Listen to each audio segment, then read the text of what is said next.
Hi everyone, Steve Wyss here, joined by Kevin Harper, and here we are for a IPL tournament review podcast. Now, it's been a long tournament, and obviously there were plenty of bets, plenty of picks, loads of advice, going left, right and centre from both of us. First of all, what's your overall impressions of the IPL 2017, Kev? How does it compare to previous ones? I didn't think it was a great IPL, Steve. I think it was a bit rushed. Thought the standard of cricket wasn't as good as it has been in the past, which obviously isn't ever going to help with bets, with things like sixes and all of that being in the mainstay. It was hard to bet on the matches because the chasing side had such an edge in so many of the matches. Really and truly, I don't think this will be an Indian Premier League that will go down in the memory either with punters or indeed with cricket fans. But, you know, hopefully it's a one-off. Obviously, the tournament changes completely again next year, doesn't it? So, yeah, hopefully that was just a rare bad IPL, really. Yeah, it did feel like it was condensed into, a small period of time when it needed longer. I agree. I think the quality wasn't as much as good as perhaps it was expected. It was a rather unremarkable tournament all round, I would say. From a betting point of view, you had your ups and downs. Probably the biggest down is the frustrations in the smaller markets at big prices. You were very close to landing some big priced top batsmen, and you spotted a great deal of value, but a little bit of luck which wasn't going your way in those smaller bets, was it? Yeah, absolutely. I mean, when you take all of that kind of thing, you know, you have to read the matches well for starters, and then you need a little bit of luck. It's out of your control then, isn't it? There was a run early on in the tournament, especially probably 5, 6, maybe even 7 or 8 of them on the trot that fell into the positions that we planned them to fall into. But, you know, for one reason or another, whether it was a stupid run out or getting caught deep on the boundary or running out of time or whatever it was, you know, we were just denied the bumper payouts. On another season, we'd have nailed 4 or 5 of them, and it'd have been an extremely profitable season. But that's the fine margins that cricket betting entails, particularly this format of the game, T20, where every ball is an event.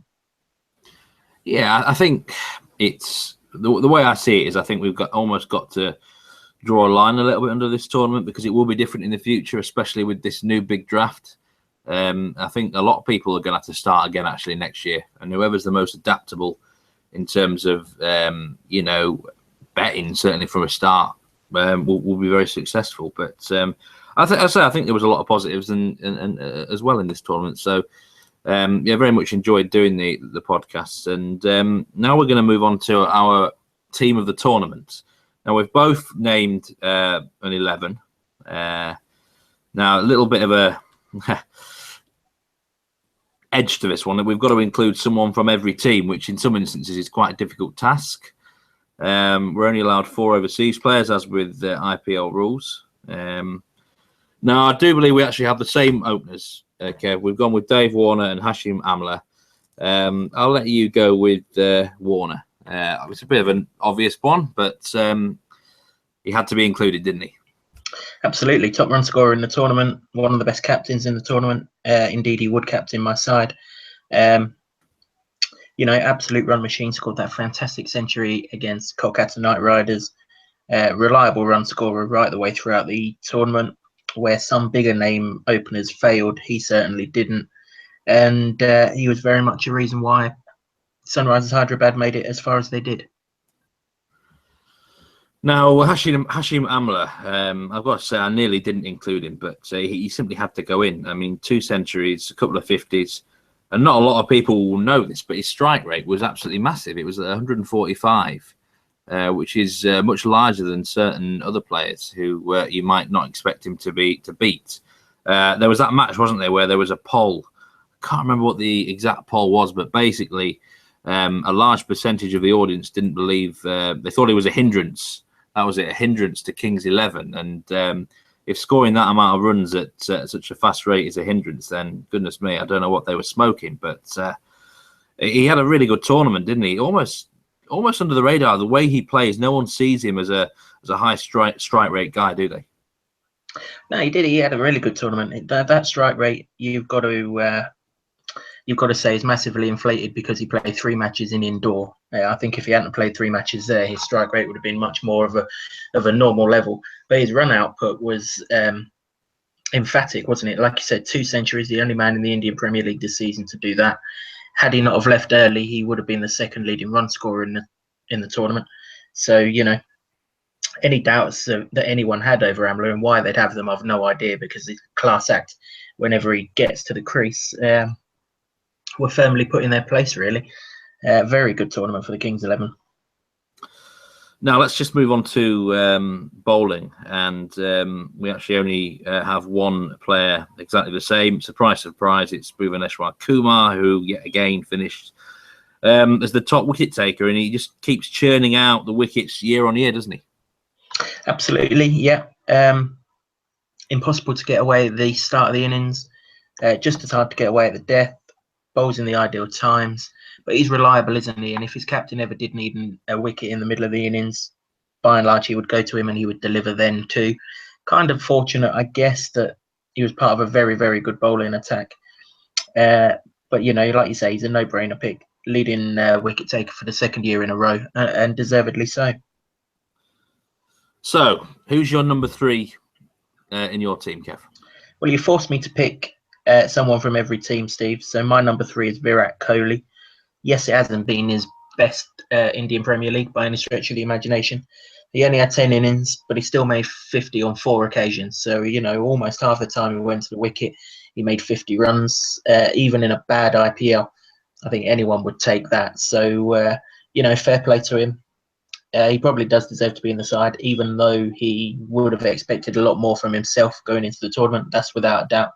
I think Bangalore's form impacted on his batting at certain times. But the longer the tournament went on, he found his form, didn't he? And although he couldn't lead his side to victory with sheer weight of runs, he certainly contributed. It's harsh on the likes of Gautam Gambhir, who should really be in this side and would be if I was allowed to have free reign of anyone. Same with Suresh Raina. If I could have had free reign, I would probably have picked him too. But you want someone from every single team, Steve. And there's only really, for me, only Kohli that can go in from Bangalore. Yeah, it was part of the difficult challenge, gotta say. It was quite hard to find someone from RCB. I'll reveal who my RCB player is later. I thought about Stuart Binney, but, you know, didn't go with him in the end. My number 3 is, you won't be surprised that I managed to fit him in to the team, but Tripathi from the Rising Pune Supergiant. He caught my imagination in this tournament, Kev. I've got to say, something about him I like, and I really felt he gave him certainly in the middle of the tournament. I think he was their most important player in the middle of the tournament. He was getting them off to a hell of a start in every innings, really. Such a fast strike rate. Even the quick 30 and 40s that he got him off to a flyer. And although his best innings were obviously opening the batting, he did start off at number 3, so he fits into my side at 3. You know, I had to find a way to get him in this team myself, Kev. I don't know what your thoughts about this player. Do you think this was a bit of a one-off, or do you think he can progress next year? Time will tell. I mean, obviously he needs to find a franchise first and foremost, doesn't he? Yeah, the one that he's been playing for isn't going to exist next season. That's potentially his biggest problem. And also, you know, as the going got tough, he kind of melted, didn't he? So that might go against him as well, particularly next season when everyone's in the pot. You know, he might not sort of jump out at someone, you know. The other thing you'd probably want from him is, as an opening batsman, you'd probably want him to go on and get bigger scores more often, wouldn't you? Only made 50 twice in the 14 innings that he played. So, you know, there were certainly positives from him, without a doubt. When he did play good innings, they had an impact on the match. But, you know, if you're splashing out big cash on the guy, you're probably going to want a higher output than what you got. Now, my number 4, I've managed to fit in Gautam Gambhir in my team. I think there's not really much that needs to be said about Gambhir, but it's interesting that he did move down the order at times this year. Showed that he's capable of adapting, and I think his big strength is that his calmness at the crease. He just plays normal cricket shots. And, you know, it's an obvious pick, really, but he's still got it. So Gautam Gambhir is my number 4. Who was yours? Dinesh Karthik was mine, Steve. Probably didn't impact the tournament as much as he would have liked, but he can keep wickets, so you can get in my team on that basis. I didn't think he was all that bad for Gujarat. Let's be fair, they didn't have too many positives in the tournament, did they?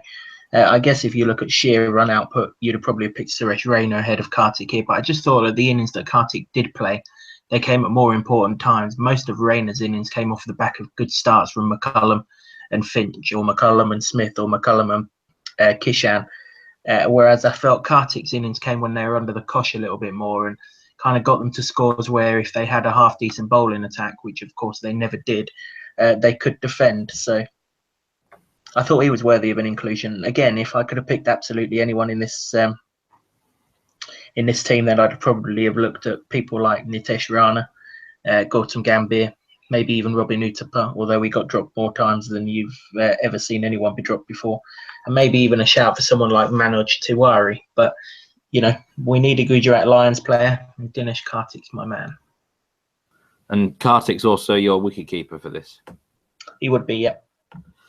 Yeah, I think wicketkeeper is really interesting. I've got to say, I think Ridhiraman Saha from Kings 11, I do rate him very highly.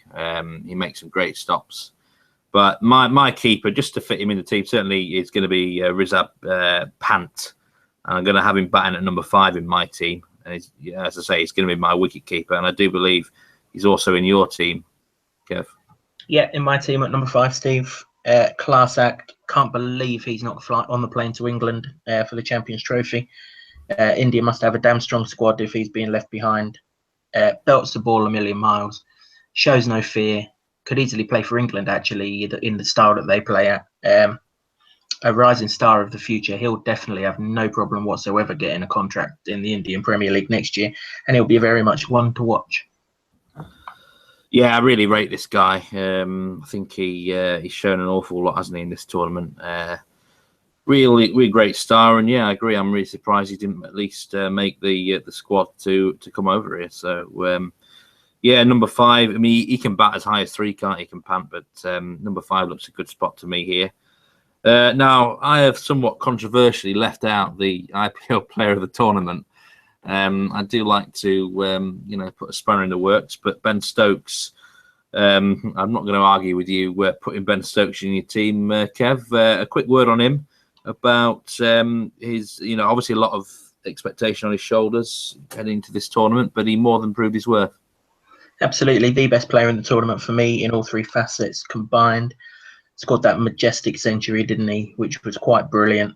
Not the only decent innings he produced, though. A couple of 50s as well. Bowled some really telling spells, particularly death bowling when matches were tight. Really stood up and was counted, and produced the 2 best pieces of fielding in the entire Indian Premier League. He went for big money this year. He'll probably go for even more next year, amazingly enough. He is a world-class cricketer in everything that he does. And he's got a big Indian Premier League future. Quite rightly named the MVP of this tournament, even though he had to leave early. Had he have made it as far as the final, I think we'd have had a different champion.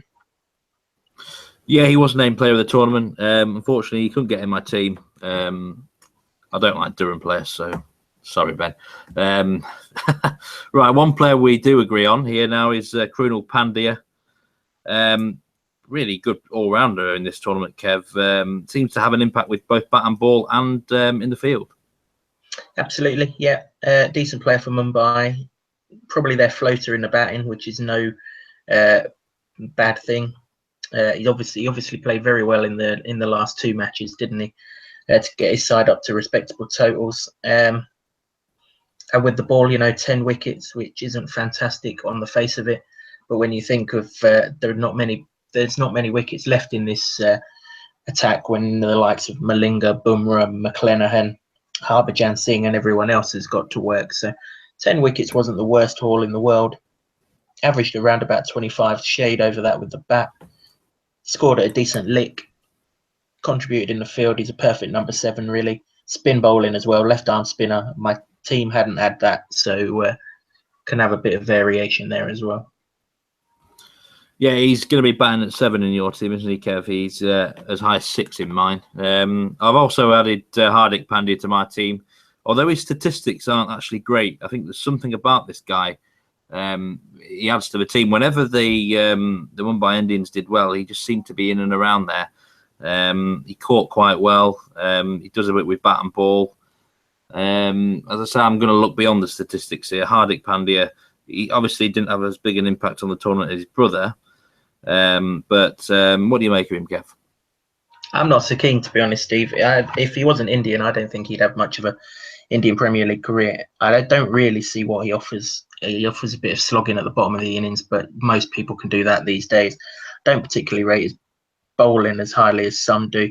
I know he plays in the Indian side, but he's never really shone in that to me.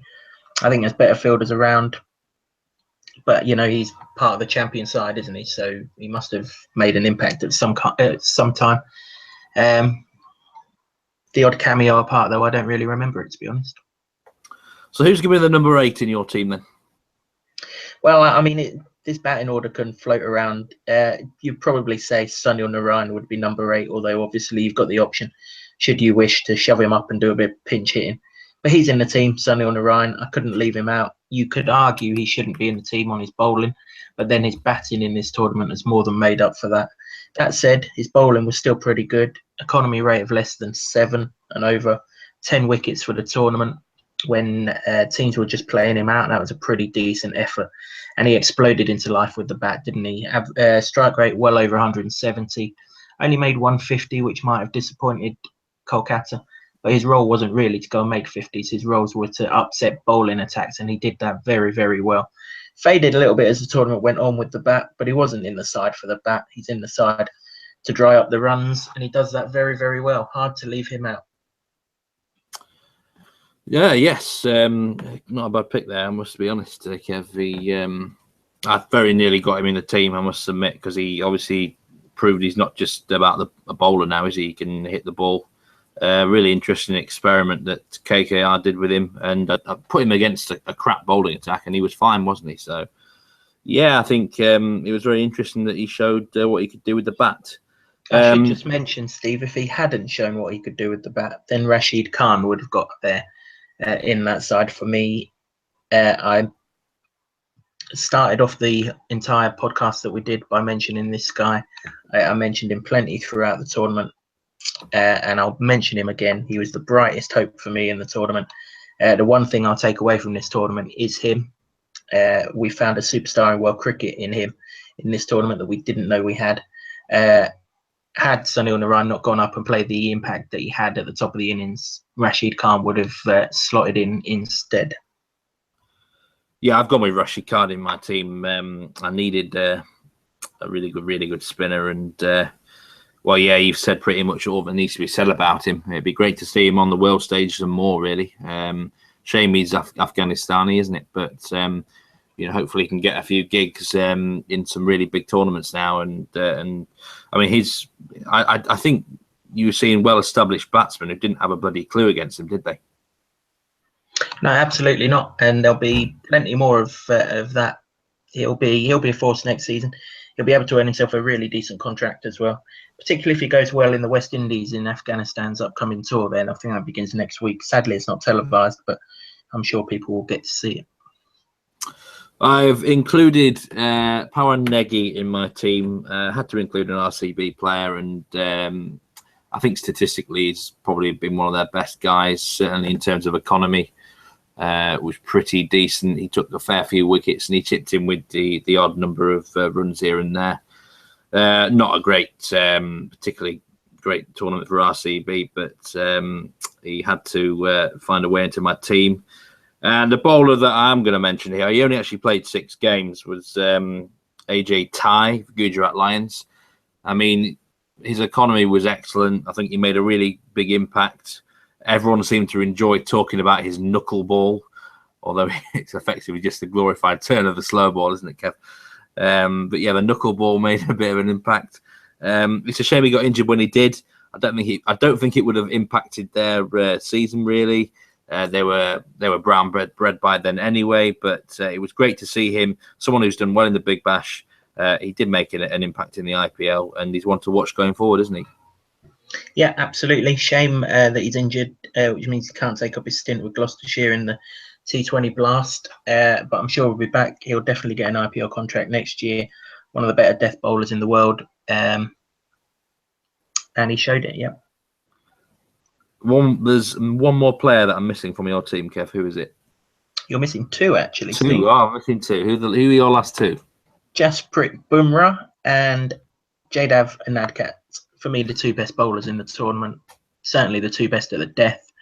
Not going to get either of them away at any stage in the innings. Bumrah, absolutely fantastic, whether it's in the power play or whether it's at the death. And for me, Anadkat was the bowler of the tournament, Steve. He changed Rising Pune Supergiant right round. They were pony before he came into the side. But once he did come into the side, they barely lost a game. Unfortunately for him, they bottled the run chase in the final. He would have been a very deserving winner of the IPL based on the efforts that he put in with the ball. Some of his spells were fantastic. His new ball spells hardly went for any runs and took wickets. He almost always picked up wickets at the death as well. Very much worthy of a place in this side. As I say, Kumar might have the most wickets, but for me, Anadkat was the best bowler in the tournament. He did finish well, I must say. I mean, both of these guys, I really wanted to get him in the team as well. Certainly, Anadkat was top notch towards the end. I mean, it really is interesting how talent suddenly come from nowhere in this IPL. I mean, at the start of the tournament, obviously, I can't remember if he was injured or not, but he wasn't really anywhere near the team, was he? And in the second half of the IPL, he really made a big difference. And he's another player. I mean, he's going to get a decent contract for the next season's IPL, isn't he? Yeah, absolutely. I mean, he's an Indian international. He was always guaranteed a decent level of wage. 25 years old, coming into his prime. Seen a few clubs already. Delhi, Kolkata, Rising Pune, Bangalore before that. So he's only got 4 left to complete his set. It'll be interesting to see who picks him up next season. Brilliant. Okay, well, I hope you all enjoyed our thoughts on our respective 11s there, along with some thoughts of the players of the tournament. Now, before we go, we've got to mention the upcoming cricket ICC Champions Trophy. And it's coming up in England in a week or so's time. We are going to be previewing it. It's going to be a big tournament preview podcast and then a daily podcast when all the matches are going on. And you're really excited about this tournament, aren't you, Kev? One of your favourite in the whole of cricket, I do believe. Yeah, absolutely, Steve. Best 8 sides in the world doing battle over short format. Every match counts. No sort of dead rubbers or anything like that. Cricket at its most competitive. Should be a really, really good tournament. Hopefully the weather in England stays as it has been throughout the last couple of days, and we'll get some really, really good cricket. Yeah, so everyone keep your eye out for our podcasts on the cricket Champions Trophy. But I think this is finally now the time we're going to wrap up the IPL. Hopefully we'll be back next year covering it. And it was great working with you on these podcasts for the tournament, Kev. And look forward to the next cricket ones. Absolutely, Steve. Had a great time doing all these IPL podcasts. And here's to the Champions Trophy. Brilliant. Thanks for listening, everyone. Take care, and we'll see you soon.